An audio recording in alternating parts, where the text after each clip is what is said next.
نحمده ونصلي ونسلم على رسوله الكريم اما بعد فاعوذ بالله من الشيطان الرجيم بسم الله الرحمن الرحيم لقد رضي الله عن المؤمنين اذ يبايعونك تحت الشجرة فأعلم ما في قلوبهم صدق الله العظيم وصدق رسوله النبي الكريم۔ الحمدللہ اللہ رب العزت کا شکر، اس کا احسان، اس کے رسول کا کرم اور آقا صلی اللہ تعالیٰ علیہ وسلم کی بے پناہ نوازش، ان کا احسان کہ انہوں نے اپنا ذکر کرنے کا ہمیں موقع عنایت فرمایا اور انہوں نے ہمیں یہ سعادت بخشی اور یہ خوش نصیبی بخشی کہ ہم جو ہے وہ آقا صلی اللہ تعالیٰ علیہ وسلم کا ذکر کر سکیں۔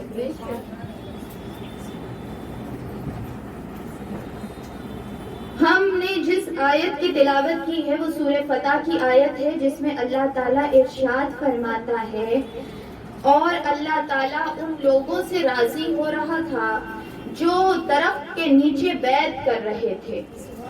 ان لوگوں سے اللہ راضی ہو رہا تھا جو درخت کے نیچے آقا صلی اللہ تعالیٰ علیہ وسلم کے ہاتھ پہ بیعت کر رہے تھے، اور ان لوگوں کا جو ان کے دلوں میں تھی جو نیتیں وہ بھی اللہ تعالیٰ جان رہا تھا۔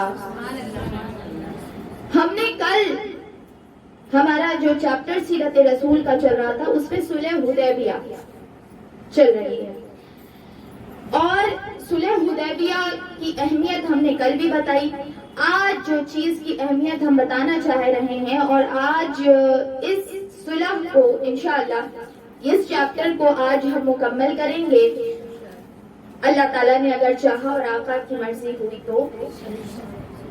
یہاں پر ہم نے جہاں پہ اختتام کیا تھا کل وہ یہ تھا کہ آقا صلی اللہ تعالیٰ علیہ وسلم کے پاس ایک شخص آیا تھا جس کا نام عروہ بن مسعود تھا، اور عروہ بن مسعود نے وہ کافروں کی طرف سے آیا تھا بات کرنے کے لیے، مسلمانوں سے آقا صلی اللہ تعالیٰ علیہ وسلم سے جو ہے کوئی راستہ نکلا جائے یا کوئی راستہ نکالا جائے یا کچھ مسلمانوں سے اپنی بات منوائی جائے، اس کے لیے وہ آیا تھا۔ اب وہ گیا، جب وہ گیا تو اس نے یہ بتایا کہ مسلمان بہت طاقتور ہیں، مسلمانوں کی اپنی ایک ہیبت ہے، مسلمان جو ہیں وہ آقا صلی اللہ تعالیٰ علیہ وسلم کی باتیں بہت مانتے ہیں، اور مسلمان جو کچھ بھی آقا صلی اللہ تعالیٰ علیہ وسلم کہتے ہیں وہ اس کے اوپر عمل کرتے ہیں، اس چیز کے اوپر۔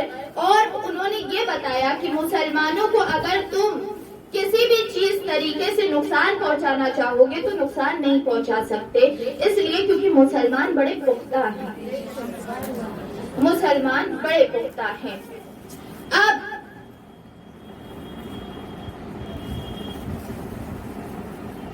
آقا صلی اللہ تعالیٰ علیہ وسلم جو حدیبیہ میں رہے تو 20 دن ہو گیا تھا، 20 دن تک مسلمان وہاں تھے اور احرام پہنے ہوئے اور ویرانے میں یعنی بیچ میدان میں موجود ہیں اور بیابان ہیں، عرب تو ریگستان کا علاقہ ہے وہاں موجود ہیں۔ اب مسلمانوں کی داڑھیاں جو ہیں وہ بڑی ہونے لگی، بال بھی گندے ہونے لگے، اتنے دن تک سفید کپڑا احرام باندھ کے ایک بیابان میں رہنا 20 دن تک جو ہے وہ بڑی مشکل کی بات ہوتی ہے، اور کافروں کو یہ لگا کفار مکہ کو کہ مسلمان تنگ ہو کے چلے جائیں گے، لیکن مسلمان نہیں گئے، مسلمان گئے نہیں۔ اب انہوں نے جب عروہ وہاں سے وہ عروہ بن مسعود جب آیا تو انہوں نے پھر اپنا دوسرا ایک شخص بھیجا کہ کسی طریقے سے مسلمانوں کو آنے سے روک دیا جائے، تو دوسرا بھیجا، اس کا نام حلیس تھا، اور اس کا نام جو تھا وہ حلیس تھا، اور وہ شخص جو ہے وہ آیا، اس نے مسلمانوں کو دیکھا اور مسلمانوں کو دیکھ کر اس نے کہا، ان کی حالت دیکھیں، اور مسلمانوں کے احرام جو گندے ہو چکے تھے وہ دیکھا کہ مسلمانوں کے احرام گندے ہو چکے ہیں. جانوروں کو دیکھا, قربانی کے جانور جو تھے ان کو دیکھا. اور پھر اس کے بعد انہوں نے یہ بھی دیکھا کہ مسلمانوں کے ہاتھ میں ہتھیار بھی زیادہ نہیں ہیں. چہرہ دیکھا جانور. اور عرب والے کیا کرتے تھے, عرب والے وہ جانوروں کی بڑی عزت کیا کرتے تھے جو خانے کعبہ کی طرف لائے جا رہے ہوتے تھے قربان کرنے کے لیے, وہ بڑی عزت کرتے تھے. تو یہ جو حال اس نے دیکھا نا کہ آقا صلی اللہ تعالیٰ علیہ وسلم کے صحابیوں کی حالت دیکھی, پھر اس کے بعد اس نے جانوروں کو دیکھا, تو اس کو بڑا خراب لگی یہ بات, اس کو یہ بات بڑی خراب لگی. اس کو یہ چیز سمجھ میں آئی کہ کفار جو ہے وہ غلط کر رہے ہیں, کیونکہ یہ تو خالص نیت کے ساتھ آئے ہیں اور ان کے ساتھ تو جانور بھی ہے قربانی کرنے کے لیے کہ یہ اللہ کی راہ میں قربان کرنا چاہتے ہیں, یہ خانہ کعبہ کی زیارت کے لیے آئے ہیں. تو وہ جو حلیث تھا اس نے جو ہے کچھ بات نہیں کہی, آقا صلی اللہ تعالیٰ علیہ وسلم سے کچھ نہیں کہا. اس نے کہا کہ ہمیں معاف کر دیں, میں واپس جا کے ان کو سمجھاتا ہوں. وہ گیا, اس نے کہا جا کے کہ اے قریش مکہ, تم غلط سوچ رہے ہو, وہ حملہ کرنے نہیں آ رہے, نہ وہ لڑائی کرنے آ رہے ہیں. ان کے پاس تو قربانیوں کے جانور بھی موجود ہیں, اور میں نے ان کو دیکھا ہے. اور اب جو ہے اگر تم ان کو برا بھلا کہہ رہے ہو اور ان کے خلاف باتیں کر رہے ہو تو یہ غلط طریقہ ہے. اور کیوں نہ ہم ان کو اندر آنے دیں, خانہ کعبہ کے کیوں نہ آنے دیں, اس لیے کیونکہ ساری دنیا کے لوگ خانہ کعبہ میں آتے ہیں اور یہ تو یہاں کی اولاد ہے, یہاں ان کی جگہ ہے, یہ ان کا مادری وطن ہے, ان کو کیوں نہیں آنے دیا جائے گا؟ تو یہ غلط ہے کہ ان کو نہ آنے دیا جائے. یہ چیز جب مسلمانوں کی یہ حالت اور یہ کیفیت سماعت کی تو انہوں نے یہ دیکھا کہ مسلمان غلط ارادے سے نہیں آئے ہیں, مسلمان صحیح ارادے سے آئے ہیں. اور جب کافروں کو یہ بات بتائی تو کافر جو تھے نا, اور یہ حلیث جو تھے, یہ دوسرے قوم کے افراد تھے, یہ مکے کے نہیں تھے, یہ دوسرے قوم کے افراد تھے. تو ان کا مذاق اڑانے لگے کفار مکہ, وہ ان کا مذاق اڑانے لگے. یہ آقا صلی اللہ تعالی علیہ وسلم کی بات جب جا کر انہوں نے بتائی تو جو آقا صلی اللہ تعالی علیہ وسلم کے دشمن تھے انہوں نے ان کا مذاق اڑا کے کہا کہ کیا تم ڈر رہے ہو, کیا تم اس چیز سے خوف کر رہے ہو کہ تمہیں جو ہے وہ تمہاری قوم کو مسلمان نقصان پہنچا دیں گے؟ انہوں نے کہا کہ نہیں, ایسی بات نہیں ہے, میں صحیح بات کہہ رہا ہوں, اس لیے کیونکہ مکے میں آنا اور مکے کے لوگ جو آ رہے ہیں ان کو روک دینا یہ غلط بات ہوتی ہے. تو کفار مکہ نے جب مذاق اڑایا تو انہوں نے جو ہے ان کو غصہ آیا, یہ سردار تھے اپنی قوم کے, ان کو غصہ آیا. انہوں نے کہا ہم تمہارا ساتھ چھوڑ کے جا رہے ہیں, اور تم اس طریقے سے بدتمیزی کرو گے تو ہم جو ہے تمہارے ساتھ نہیں رہیں گے, اور تم مذاق بھی اڑا رہے ہو, تم اپنے لوگوں کا مذاق اڑا رہے ہو جبکہ ہم تمہارے ساتھ کھڑے ہوئے ہیں. تو کفار مکہ کو اس بات سے ڈر ہوا, ان کو یہ لگا کہ آپس میں لڑائی ہو جائے گی اور ہو سکتا ہے کہ جو ہے یہ لوگ جا کے مل جائیں مسلمانوں سے. تو انہوں نے کہا کہ ٹھیک ہے, تمہاری بات مان لی جائے گی اور ہم جو ہے مسلمانوں کو کوئی نہ کوئی راستہ نکالیں گے, اس طریقے سے کچھ نہ کرنے دیا جائے گا, تم رہو. تو اس کی یہ بات حق, جبکہ وہ کافر تھا لیکن وہ سچائی کو, اچھائی کو سمجھتا تھا. کئی لوگ ایسے ہوتے ہیں جو فطرتاً اچھائی پہ ہوتے ہیں, کئی لوگ ایسے ہوتے ہیں کہ جن کی فطرت کے اندر اچھائی ہوتی ہے وہ اچھائی کو پہچان پاتے ہیں, اور کئی لوگ ایسے ہوتے ہیں کہ جو ان کے سامنے لاکھ اچھائی کی جائے وہ اپنی ہٹ دھرمی پہ رہتے ہیں, وہ اپنی برائی پہ رہتے ہیں. ان کو لاکھ سامنے نظر آ رہا ہو کہ یہ چیز صحیح ہے اور ہم غلط پہ ہیں, لیکن پھر بھی کیونکہ ہم ہیں وہ, اس لیے ہم اپنی غلطی مان نہیں سکتے. لیکن وہ اچھا ہوتا ہے جو اپنی غلطی مان لے, یہاں پر کیا ہوا کہ مسلمان رات میں جب سوئے تو اچانک سے مسلمانوں پہ حملہ ہو گیا. کافروں نے رات میں حملہ کر دیا، رات میں حملہ کیا، لیکن مسلمان، کیونکہ آقا صلی اللہ تعالی علیہ وسلم پہلے سے انہوں نے رات کا پہرا لگا کے رکھا ہوا تھا، تو رات کا جو حملہ ہوا تو مسلمانوں نے ان کو گرفتار کر لیا، مسلمانوں نے کافروں کو گرفتار کر لیا اور گرفتار کر کے آقا کے پاس لے آئے کہ آقا یہ جو ہے یہ لوگ رات میں حملہ کر رہے تھے۔ آقا نے کہا ان کو قید کر دو، ان کو قید کر دو، قیدی بنا لیا گیا۔ اب آقا نے اپنے سفیر حضرت عثمان غنی رضی اللہ تعالیٰ عنہ کو بھیجا، حضرت عثمان غنی رضی اللہ تعالیٰ عنہ کو وہاں بھیجا گیا۔ اب حضرت عثمان غنی رضی اللہ تعالیٰ عنہ، پہلے آقا نے کہا عمر تم جاؤ، حضرت عمر رضی اللہ تعالیٰ عنہ کو کہا کہ تم جاؤ۔ حضرت عمر نے کہا آقا میں تو جا رہا ہوں، میں تو چلا جاؤں گا، لیکن بات اصل یہ ہے کہ میرا قبیلہ جو ہے نا وہ وہاں اتنا طاقتور نہیں ہے، میرا قبیلہ اتنا طاقتور نہیں ہے۔ ہاں اگر آپ عثمان کو بھیجیں گے تو وہ ذرا ان کے خاندان والے زیادہ ہیں، ادھر ان کے خاندان والے زیادہ ہیں اور ہو سکتا ہے اپنے خاندان والے کی بات یہ مان لیں، تو آپ عثمان کو بھیج دیں۔ آقا نے کہا ٹھیک ہے، بہتر یہی ہے کہ عثمان کو بھیجا جائے۔ پھر حضرت عثمان کو تیار کیا گیا، حضرت عثمان غنی رضی اللہ تعالیٰ عنہ چلے گئے مکے میں بات کرنے کے لیے کافروں سے بات کرنے گئے، حضرت عثمان وہاں گئے۔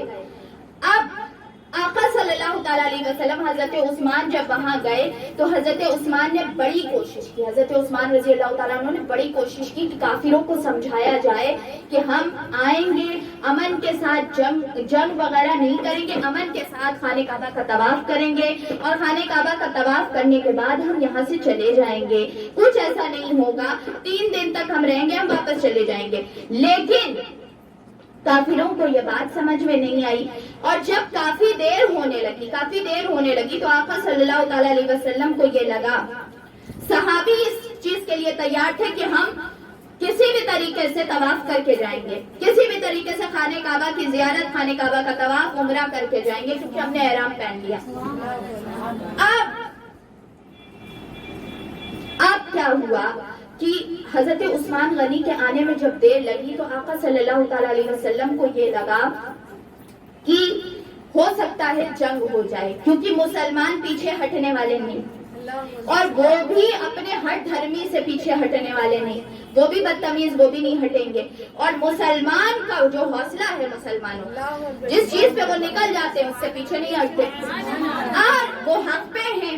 ایک بات تو وہ حق پہ ہے، وہ خانہ کعبہ کا طواف کرنے جا رہے ہیں، اللہ کے گھر سے روکنا یہ تو ان کی غلطی ہے، یہ تو سامنے والے کی غلطی ہے، ہم تو صحیح چیز پہ جا رہے ہیں، اور تو مسلمان بھی نہیں ہٹنے والے تھے۔ تو آقا صلی اللہ تعالیٰ علیہ وسلم نے لیکن یہ سوچا کہ میں مسلمانوں کو لے کے آیا ہوں عمرہ کروانے کے لیے، میں نے جنگ کے لیے ان کو میں لے کے نہیں نکلا، جنگ کے لیے لے کے میں نکلا ہی نہیں، تو ان کے گھر والے بھی یہی جانتے ہیں کہ یہ جنگ کے لیے نہیں نکلے ہیں، یہ عمرے کے لیے گئے ہیں، اور یہ بھی اس تیاری سے آئے ہیں کہ ہم عمرہ کریں گے، جنگ نہیں کریں گے۔ لیکن اب صورتحال ایسی ہو رہی ہے کہ جنگ ہو سکتی ہے، تو کیا کیا جائے؟ کیا آقا صلی اللہ تعالیٰ علیہ وسلم کو اس چیز کا وہ ہوا کہ پتہ نہیں جب میں اچانک سے جنگ کے لیے یہ بات ہوگی تو صحابہ کرام استقامت رکھ پائیں گے کہ نہیں رکھ پائیں گے، صحابہ کرام ڈٹ پائیں گے کہ نہیں ڈٹ پائیں گے۔ تو جب یہ بات آقا صلی اللہ تعالیٰ علیہ وسلم کو لگی، آقا صلی اللہ تعالیٰ علیہ وسلم نے اپنے صحابیوں کو جمع کیا، اور ببول کا پیڑ تھا وہاں پہ، اس کے نیچے آقا صلی اللہ تعالیٰ علیہ وسلم بیٹھے، اور آقا صلی اللہ تعالیٰ علیہ وسلم نے کہا آؤ میرے ہاتھ پہ بیعت کرو، آؤ میرے ہاتھ پہ بیعت کرو، اور میرے ہاتھ پہ وعدہ دو کہ تم کسی بھی حالت میں پیچھے نہیں ہٹو گے، تم کسی بھی حالت میں جو میں کہوں گا وہ میری بات مانو گے، اور تم آخری وقت تک میرا ساتھ دو گے۔ تو صحابہ کرام نے جیسے ہی یہ چیز دیکھی، صحابہ کرام آقا صلی اللہ تعالیٰ علیہ وسلم مصلحت کے پیش نظر یہ کر رہے تھے، لیکن جو صحابہ کرام ہیں، آقا صلی اللہ تعالیٰ علیہ وسلم کے جو صحابی ہیں، ان کے اندر تو ایمان بے انتہا تھا، ان کے اندر تو ایمان بے انتہا تھا۔ آقا صلی اللہ تعالیٰ علیہ وسلم نے جیسے ہی ہاتھ بیعت کے لیے آگے بڑھایا، سارے صحابہ کرام فوراً آگے بڑھے اور انہوں نے بیعت کرنا شروع کر دیا، اور سب نے کہا بالکل آقا، ہم موت کی بیعت کرتے ہیں آپ کے ہاتھ، ہم آخری دم تک آپ کے ساتھ رہیں گے، اور آپ جدھر لے کے چلیے گا ہم ادھر جائیں گے، آپ کے کہنے پہ ہم لبیک کہیں گے۔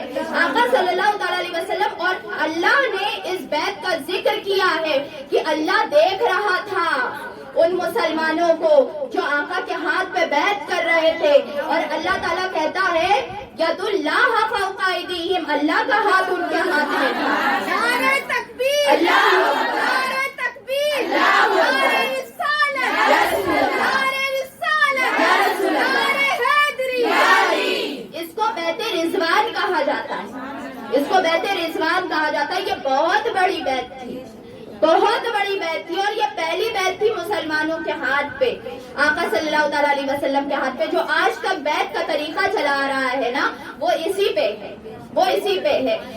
آقا نے بیعت لی، سارے صحابہ کرام نے یکے بعد دیگرے بیعت کرنا شروع کی، سب لوگوں نے اس کے عہد کیا کہ آقا جو آپ کہیے گا وہ ہمارے سر آپ کو، بس آپ ہمیں حکم دیں، جو کہیں وہ ہمارا کرنا، وہ میرا فرض ہے، وہ ہمارا۔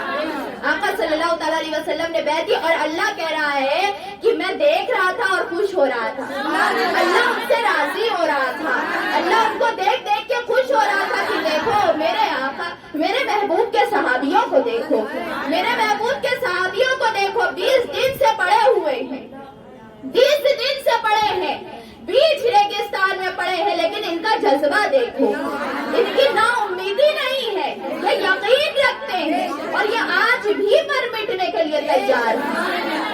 تو آقا صلی اللہ تعالیٰ علیہ وسلم نے جو بیعت لینی شروع کی، جب بیعت کے وقت حضرت عثمان کا وقت آیا، آقا صلی اللہ تعالیٰ علیہ وسلم حضرت عثمان گئے ہوئے تھے، اور یہ خبر آ گئی تھی کہ حضرت عثمان کو وہاں پہ شہید کر دیا گیا، لیکن حضرت عثمان کو شہید نہیں کیا گیا تھا۔ اصل حضرت عثمان کو دیر لگ رہی تھی، حضرت عثمان سمجھانے کی کوشش کر رہے تھے اور سمجھ نہیں رہے تھے وہ لوگ، اس لیے دیر ہو رہی تھی۔ اور یہ بھی ہے کہ حضرت عثمان جب وہاں گئے اور انہوں نے سمجھانے کی کوشش کی، اور سمجھا کے جب واپس پلٹنے لگے، وہ نہیں مانے، تو حضرت عثمان نے یہ کہا، ان لوگوں نے، کیونکہ حضرت عثمان کے گھرانے کے کچھ لوگ تھے نا، ابو سفیان جو تھے وہ حضرت عثمان ہی کے خاندان سے تعلق رکھتے تھے، تو انہوں نے یہ کہا کہ آپ جو ہے، آپ یہاں تک آ گئے ہیں خانہ کعبہ کے اندر، اور خانہ کعبہ سامنے ہے، آپ طواف کر لیں، آپ کر لیں، کیونکہ آپ میرے خاندان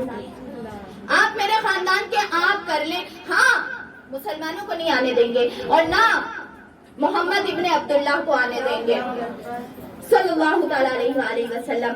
تو حضرت عثمان رضی اللہ تعالیٰ نے کہا کہ جہاں تک خاندان کی بات ہے، وہ تو میں اسی وقت چھوڑ چکا تھا جب میں نے اسلام قبول کیا تھا، میں نے تو اپنی پہچان جو بنائی ہے وہ آقا سے بنائی ہے، اپنے آقا سے بنائی ہے، میرا خاندان تو میرے آقا ہے، میرا سب کچھ میرے آقا ہے، تو میرے لیے خاندانی نسبت کوئی اہمیت رکھتی نہیں ہے، میں سب سے زیادہ افضلیت میرے آقا ہے، میرے آقا افضل ہے۔ اور جہاں تک خانہ کعبہ کی بات ہے، خانہ کعبہ میرے لیے تب افضل ہوگا جب، اور میں طواف تب کروں گا جب میرا محبوب طواف کرے، اور اگر میرے آقا کو طواف نہیں کرنے دیا گیا، مجھے خانہ کعبہ سے کیا غرض کہ میں طواف کرتا ہوں؟ میں خانہ کعبہ کا طواف اس لیے کرنے آیا ہوں، میں احرام پہن کے اس لیے آیا ہوں کیونکہ میرا محبوب آیا ہے، اور جب میرا محبوب طواف کرے گا تب ہم طواف کریں گے، ورنہ ہمارے لیے کوئی اکیلا ہمارا طواف نہیں ہے، جو میرا محبوب کرتا ہے وہ ہم کرتے ہیں۔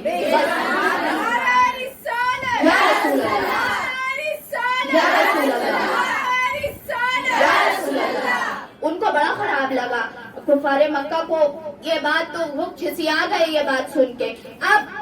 اب جو ہے ان کو خراب یہ بات لگی تو انہوں نے قید کر لیا حضرت عثمان کو. یہ بات غصے میں انہوں نے قید کر لیا. اور آقا صلی اللہ تعالی علیہ وسلم کے صحابیوں تک یہ خبر پہنچ گئی کہ حضرت عثمان کو شہید کر دیا گیا ہے, شہید کر دیا گیا ہے. اور اس سے پہلے یہ خبر پہنچی تھی, یہ خبر جو اس سے پہلے پہنچی حضرت عثمان کے بارے میں, یہ جو منافقین تھے انہوں نے پھیلائی. پہلی خبر کیا پھیلائی کہ حضرت عثمان گئے وہاں پہ نا, اور حضرت عثمان نے اپنے رشتہ داروں سے ملاقات کی, اور حضرت عثمان کو طواف کرنے کا موقع مل گیا. حضرت عثمان نے طواف کر لیا, اور صحابیوں میں یہ بات منافقین پھیلانے لگے کہ حضرت عثمان نے طواف کر لیا, طواف کر لیا. تو مسلمان گھبرا گئے, مسلمانوں کو یہ بات خراب لگی, اس لیے کیونکہ صحابہ کرام سب ایسے ہی تھے, سب ایسے ہی تھے. کسی کو یہ چیز برداشت نہیں تھی کہ کوئی آقا سے ایک قدم بھی آگے بڑھ جائے.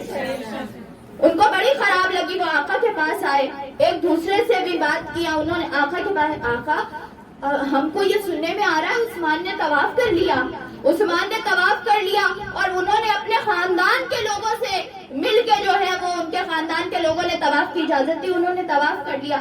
آقا نے کہا مجھے یقین ہے, مجھے اپنے عثمان پہ یقین ہے, ایسا عثمان نہیں کر سکتے, ایسا عثمان نہیں کر سکتے, اور تم اطمینان رکھو ایسا کچھ نہیں ہوا ہے, ایسا کچھ نہیں ہوا ہے.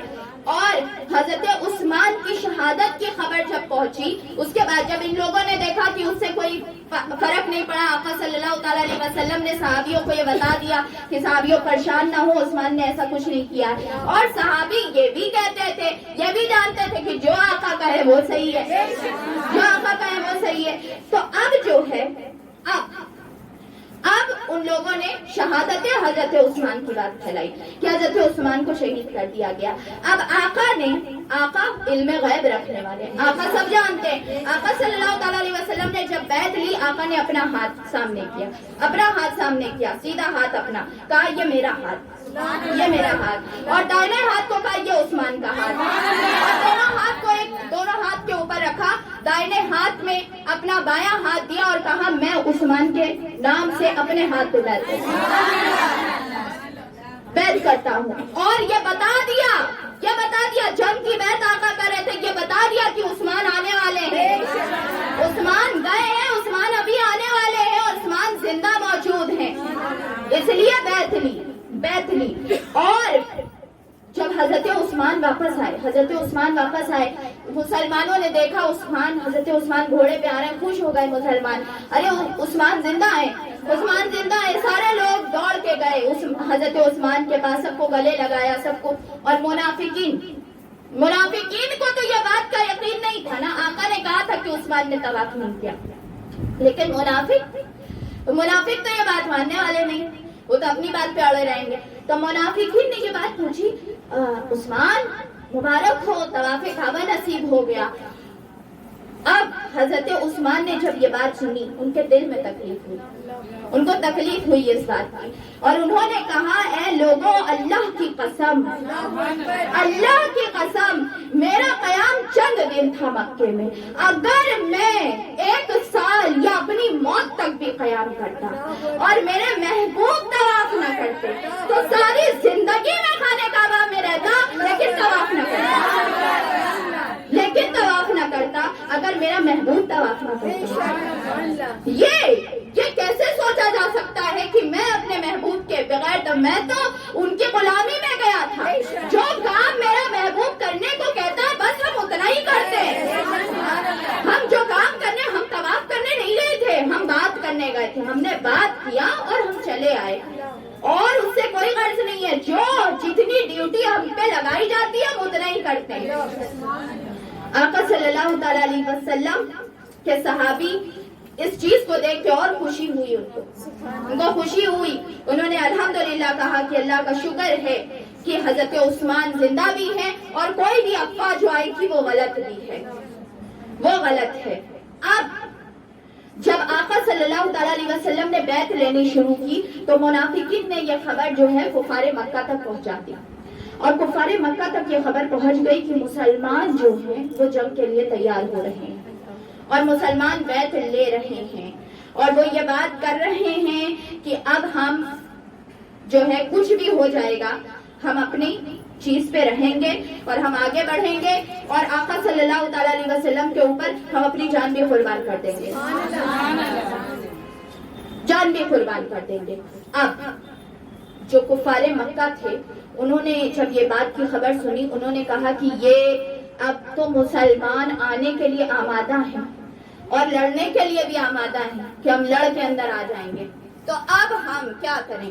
ان کو یہ چیز تو پتا تھی کہ مسلمان، ان کو یہ لگ رہا تھا کہ مسلمان کسی طریقے سے ڈر جائیں گے۔ اب ان کو یہ لگا کہ بدر میں بھی ہم نے مسلمانوں کو دیکھا ہے، احد میں بھی دیکھا ہے، ہم نے خندق میں بھی دیکھا ہے، تو لڑنا تو آتا ہے ان کو، جنگ کرنا تو آتا ہے، اور جب یہ کسی چیز پہ جب ان کے محبوب ان کو پختہ کر دیتے ہیں تب تو یہ اور جم جایا کرتے ہیں، اور اب جب پہلی بار ہاتھ پہ بیعت لی ہوگی تب کیا ان کا حوصلہ ہو چکا ہوگا، تب ان کا حوصلہ کیا ہو چکا ہوگا، کس مقام پہ پہنچ گئے ہوں گے۔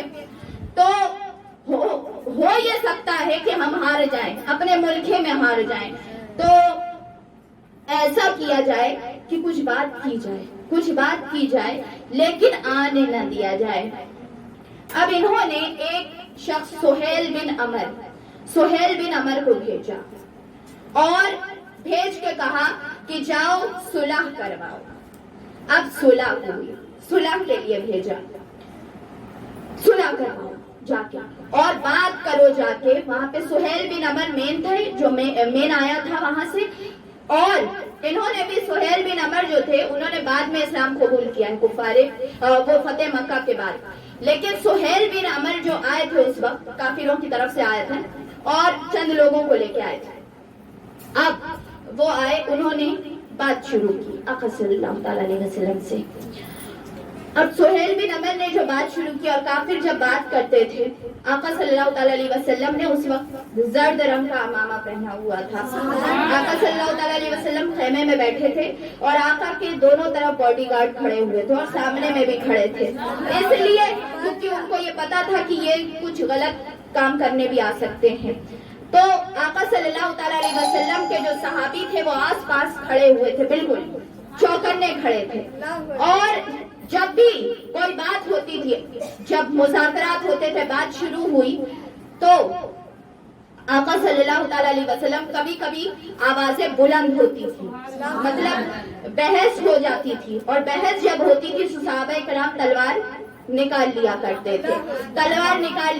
تھے اور پھر جو ہے آقا کے اشارے پہ وہ تلوار اندر ہو جاتی تھی، اور پھر کبھی کبھی آواز بلند ہوتی تھی کیونکہ وہ لوگ کچھ نہ کچھ الٹا سیدھا بھی بولنے لگتے تھے، تو آقا صلی اللہ تعالیٰ علیہ وسلم جو ہے وہ خاموش کرواتے تھے مسلمانوں کو کہ خاموش رہو اور اطمینان سے بات کیا جاتا ہے۔ اب آقا صلی اللہ تعالیٰ علیہ وسلم نے ان قیدیوں کو بلایا جنہوں نے رات میں حملہ کیا، کہا ان لوگوں کو لے کے آؤ، ان لوگوں کو لے کے آیا گیا۔ آقا نے کہا یہ لوگ میں نے آزاد کر دیا، یہ لے جاؤ ان کو، میں نے آزاد کر دیا، یہ ان کو تم نے بھیجا تھا رات میں حملہ کرنے کے لیے، یہ میں نے آزاد کر دیا، اور اب ہم چاہتے ہیں کہ امن ہو جائے، سکون ہو جائے، کچھ سیدھا راستہ نکالو کہ ہم آئیں اور طواف کر کے چلے جائیں۔ انہوں نے کہا کہ ٹھیک ہے ہم امن کر لیں گے، لیکن بات یہ ہے کہ آپ اب اگلے سال آئیے، آگے سال آئیے، آج اس سال واپس چلے جائیے۔ اب جو صحابہ کرام تھے، صحابہ کرام غصے میں تھے، ان کا جوش بالکل بہت زیادہ تھا، صحابہ کرام کو اب کفار مکہ کو دیکھ کے غصہ آ رہا تھا صحابہ کرام کو، اور وہ بالکل غصے میں تھے۔ اب جیسے ہی انہوں نے یہ بات کہی کہ اگلے سال آئیے گا تو سارے صحابہ کرام کو بڑا غصہ آیا۔ صحابہ کرام نے کہا ایسے کیسے، ہم واپس جائیں گے نہیں، ہم واپس جائیں گے نہیں، ہم جا کے رہیں گے۔ آقا نے کہا کہ تم لوگ ذرا تحمل رکھو، میں بات کرتا ہوں۔ اب آقا صلی اللہ تعالیٰ علیہ وسلم نے کہا کہ اگر ہم چلے جائیں تو کیا ہوگا، کیا کرو گے تم؟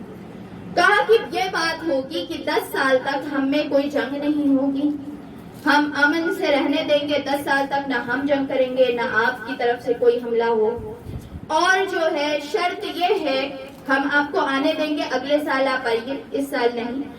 اور دوسری چیز یہ کہ آپ ابھی احرام کھول دیجئے، واپس چلے جائیے. یہ بات حضرت عمر رضی اللہ تعالیٰ عنہ، حضرت مولا کائنات مولا علی کرم اللہ وجہہ اور حضرت جو ہے وہ عبیدہ، حضرت سعد بن عبیدہ، یہ جو ہے یہ لوگ ذرا جوش والے صحابی تھے. ان لوگوں کو غصہ آ رہا تھا. یہ لوگ بار بار آقا کو کہتے آقا یہ بات نہیں مانیے گا، آقا نہیں مانیے گا. اب یہ خاموش رہتے، آقا ان کو چپ کراتے، یہ چپ رہتے. پھر ان کو غصہ آتا تھا ان کے اوپر. بات ایسی لگ رہی تھی کہ اگر بس آقا وہاں سے ہٹ جائیں تو صحابہ کرام ان کا ٹکڑا کر کے پھینک دیں. اب وہ لوگ صحابہ کرام کو آقا نے خاموش کیا ہوا تھا. جب آقا نے کہا ٹھیک ہے اگلے سال آ جائیں گے، تو حضرت عمر فاروق رضی اللہ تعالیٰ عنہ انہوں نے سوال کر دیا آقا کے سامنے. انہوں نے کہا آقا کیا ہم حق پہ نہیں ہیں؟ آقا نے کہا بالکل حق پہ ہو، حق پہ ہو، ہم حق پہ. کہا کیا یہ غلط پہ نہیں ہے؟ کہا ہاں یہ غلط پہ ہیں، یہ مشرک ہیں. تو ہم ان کی بات کیوں مانیں ان کی بات؟ اور ہم اگر پیچھے جائیں گے آقا معاف کریے گا، بڑی ذلت لگے گی ہمیں. ہم کبھی پیچھے نہیں گئے ہیں، اور کیا ہمارے اندر کوئی کمی ہے؟ ہم لڑنے کے لیے تیار ہیں آقا. ہم نے بیعت کی ہے آقا صلی اللہ تعالی علیہ وسلم کی. یہ جو ہے یہ بات جب کی تو حضرت ابو بکر صدیق رضی اللہ تعالیٰ عنہ انہوں نے حضرت عمر کو آ کے پکڑا پیچھے سے اور کہا کہ آقا جو کہہ رہے ہیں خاموش رہو، خاموش رہو، خاموش رہو. حضرت عمر جو ہے، حضرت عمر رضی اللہ تعالیٰ عنہ حضرت ابو بکر صدیق کو دیکھتے، سارے صحابیوں کو دیکھتے. اب سارے صحابیوں کا چہرہ غصے سے لال ہو رہا تھا، سارے صحابیوں کا. اور لیکن سب چپ کھڑے تھے، سب چپ کھڑے تھے آقا کے سامنے کہ جو آقا کہیں گے وہ مانا جائے گا. اور حضرت ابو بکر صدیق کو بار بار حضرت عمر کہتے کہ آپ بات کریے نا آقا سے، آپ بات کریں. حضرت ابو بکر صدیق کہتے میں یہ نہیں کرتا، مجھے یقین ہے آقا جو کر رہے ہیں صحیح کر رہے ہیں. کہے کہ آپ دیکھ نہیں رہے، کہا میں سب دیکھ رہا ہوں، چپ سے کھڑے ہو جاؤ. حضرت عمر چپ سے کھڑے ہو گئے. اب پھر لیکن حضرت عمر کو غصہ آتا. حضرت عمر کو دل کر رہا تھا کہ ان لوگوں کی گردن اڑا دیں. اور آقا صلی اللہ تعالی علیہ وسلم کے جو صحابی رہتے تھے ان کا، اور یہ سارے صحابی تو بہت ہی زیادہ جلیل القدر تھے. بے شک سبحان اللہ. حضرت عمر فاروق اس چیز کو مطلب بعد میں جب ساری چیز ہو گئی تھی، فتح مکہ ہو گیا تھا، تو حضرت عمر فاروق اس بات کو یاد کر کے اللہ کے سامنے توبہ بھی کرتے تھے اور اس بات پہ اپنے آپ کو ہمیشہ ملامت کرتے تھے کہ میں نے کیوں اس وقت صبر نہیں کیا. اور وہ غلام بھی آزاد کرتے تھے، روزے بھی رکھتے تھے، نوافل بھی پڑھتے تھے کہ اللہ تعالیٰ مجھے معاف کر دے، اس وقت میں نے بولا کیوں میرے زبان کھل گئی. آقا صلی اللہ تعالیٰ علیہ وسلم بھی جذبات سمجھ رہے تھے. آقا خود بھی جلال میں تھے، لیکن اللہ کا حکم ہے نا، آقا جو کرتے اللہ کے حکم سے کرتے. تو آقا نے کہا کہ میں اللہ کے حکم کے خلاف ورزی نہیں کر سکتا، اور جو اللہ کرے گا مجھے یقین ہے اللہ ہمیں شکست نہیں دے گا. تم یقین رکھو میرے صحابیوں، یہ ذلت نہیں ہوگی. تم دیکھ لینا اس میں تمہاری اچھائی اور بلائی ہوگی، تمہاری خیر ہوگی. اب صحابہ کرام خاموش ہو گئے، صحابہ کرام چپ ہو گئے، لیکن اندر سے غصہ جو تھا وہ بہت زیادہ تھا. اب ایک چیز اور واقعہ ہو گیا جس سے مسلمان اور تکلیف میں آ گئے.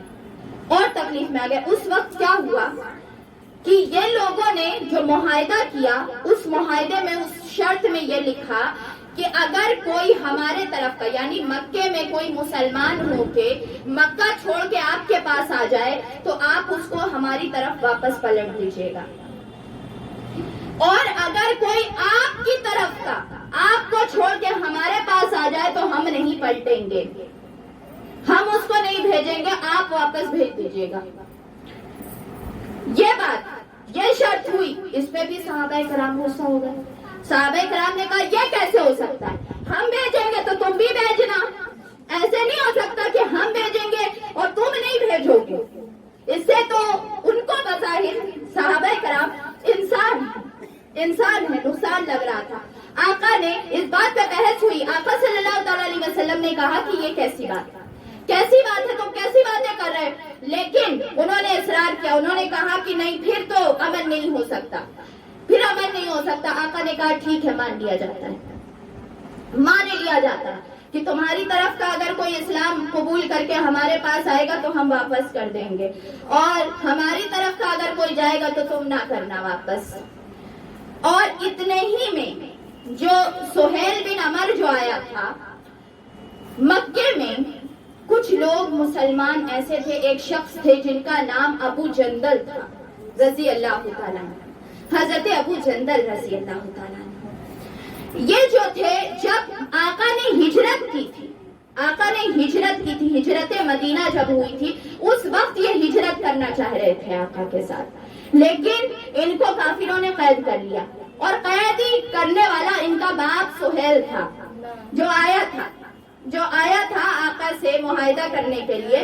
یہ باپ تھا جس نے اپنے بیٹے کو قید کر کے رکھا تھا اور ظلم کرتا تھا اپنے بیٹے کے اوپر، اور وہ اس وقت سے قید میں تھے جب سے آقا ہجرت کر چکے تھے، اور ان کو اس وقت جب مکہ خالی ہوا اور مکے کے سردار باہر بیٹھے مسلمانوں کو روکنے کے لیے، تو ان کو کسی طریقے سے راستہ ملا، اور یہ زنجیر پوری بندھی ہوئی، پوری زنجیر ہاتھ پیر میں بیڑیاں بندھی ہوئی، اور یہ دوڑتے ہوئے ان کو کہیں سے چھپاتے ہوئے یہ قید سے آزاد ہو کے یہ مسلمانوں سے آ ملے۔